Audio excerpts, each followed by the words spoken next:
Hey, how's it going? You know what time it is. It's story time. I'm stuck in traffic because that's just how my day has been. So, where you last left me, I was sleeping in a car with Mikey and Popeye. I think if I forgot to say it, Mikey reminded me a lot of a character from Trailer Park Boys, Ricky. And they're probably not too far off as people. So yeah, we woke up and we stopped for breakfast somewhere, and I think Mikey paid for breakfast since I had made $11 the night before on my first panhandling adventure. And then and yeah, he was really intent on getting me to come with him to the the Florida Keys, but I just wasn't feeling it. So we ended up stopping at a rest stop, and right when we got there, this big bus full of elderly people got there, and I went up and I was hoping to kind of work some of that magic, and I went to the first old guy and asked him if he had like $1 or something or some change, and he said no. And I just kind of like, I don't know if it deflated my ego or what, but I was like, that's it. I was like, I'm done. I don't have any interest in this. I told those guys I was kind of over it. I grabbed my backpack, and then they took on off, and they drove down the road, and I got on the road with the old thumb. Now, when hitchhiking, I like to walk backwards.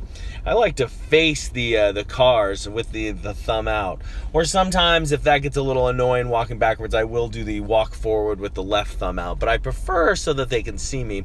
And of course, being early 20s, I was 22 at the time. That was really playing up on the like a young kid on the road. So I didn't walk very far after those guys dropped me off, and then I got picked up by a guy named Paul. Paul was a young guy like myself. I think he was heading back east somewhere. Cool guy. We got along pretty well, and it was funny because we ended up stopping at this gas station. And there at the gas station is Tom, the guy in the muscle car who picked me up the day before with the nice, beautiful pre-rolled joints. And it was funny because I mentioned something to him about, getting a ride from these two guys. And he's like, oh, I know.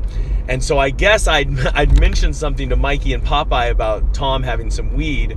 And so when they saw him, I guess they hit him up they blew up the spot and asked him for some weed. So it was kind of funny. And I don't think he was too happy about me doing that, but what are you going to do? And then, so yeah, Paul and I just drove along. I was going to San Antonio. I had my cousin Laura live there with her kids and her husband, and my uncle Larry, who's awesome, with his wife Ceci and son Eric. And Paul, it was funny. So at the time I had dyed blonde hair. I don't know why, for the life of me, I dyed my hair blonde. But Paul asked me, he's like, hey man, he's like, I'm going to see my friend, and my friend's under 21, and I want him to come drink with us. Is there any way I can buy your license off your ID?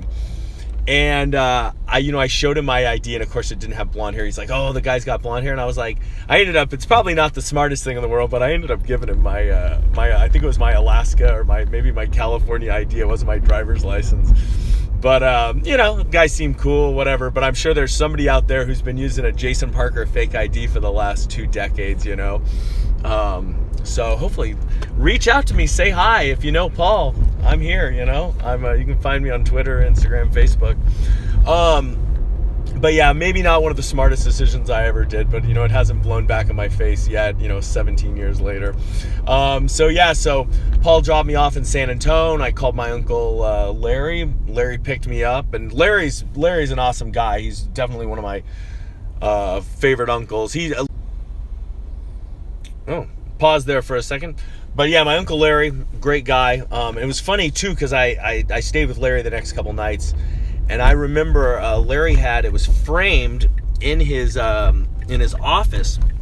Our family were from Alaska originally, and he had been in Alaska so long that he'd actually, and back in the old days, probably the 60s, but he had flown above the Arctic Circle. And back then, so few people had done that, they actually gave people certificates that said, like, I flew over the Alaska, or over the Arctic Circle. It was pretty cool. He had it framed in his office. office, and I thought that was a pretty neat thing.